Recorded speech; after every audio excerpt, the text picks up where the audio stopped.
ప్రపంచవ్యాప్తంగా తేనెకు ఉన్న డిమాండ్ మామూలుది కాదు. చాలా దేశాల్లో తేనెను అనేక విధాలుగా ఉపయోగిస్తున్నారు. దీనిని ఆహారంలో భాగంగా చర్మ సమస్యల చికిత్సలకు కూడా ఉపయోగిస్తున్నారు. అయితే ఆయుర్వేదంతో తేనె చాలా కాలంగా అంతర్భాగంగా ఉంది. అలాగే వివిధ రకాల వ్యాధుల నివారణకు కూడా దీనిని ఉపయోగిస్తున్నారు. అయితే స్వచ్ఛమైన తేనెలో మానవ ఆరోగ్యానికి చాలా ప్రయోజనకరమైన లక్షణాలు పుష్కలంగా ఉన్నాయని నిపుణులు చెబుతున్నారు. కానీ తేనెను వేడి చేయడం అనేది ఆరోగ్యానికి హానికరం అంటున్నారు.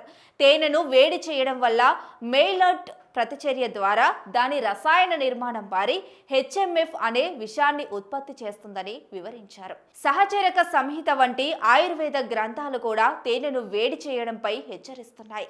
అయితే తేనెను వేడి చేయడం వల్ల జీర్ణం కాని ఆమ అనే పదార్థం ఏర్పడుతుందని, ఇది శరీరంలో విషపూరితంగా మారుతుందని పేర్కొంటున్నాయి. ఇక 104 ఫారెన్ హీట్ వంటి అధిక ఉష్ణోగ్రతలు తేనెలోని జీర్ణక్రియకు అవసరమైన డయాస్టేస్, గ్లూకోజ్ ఆక్సిడేస్ వంటి సహజ ఎంజైమ్లను నాశనం చేస్తాయి.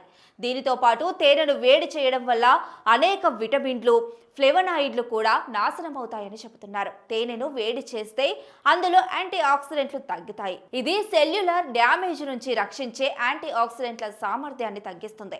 తేనెను దానిని సహజ ముడి రూపంలో తీసుకోవడం ఉత్తమమని సూచిస్తున్నారు. అయితే ఆయుర్వేదం వైద్యుల అభిప్రాయంలో తేనెను దాని సహజ రూపంలోనే తినమని సిఫార్సు చేస్తున్నారు. ఒకవేళ తాగాలి అనుకుంటే తాగగలిగే ఉష్ణోగ్రతకు నీటిని చల్లార్చిన తర్వాత దానికి తేనెను జోడించాలని చెబుతున్నారు. నిపుణుల అభిప్రాయంలో సులభమైన, సురక్షితమైన మార్గం ఏమిటంటే ఒక చెంచా తేనెను నేరుగా తిని దానిపై గోరువెచ్చని నీరు లేదా హెర్బల్ టీ తాగడం ఉత్తమం అంటున్నారు. వేడి నీటిలో లేదా వేడి టీలో ఎప్పుడూ తేనెను జోడించవద్దని హెచ్చరిస్తున్నారు.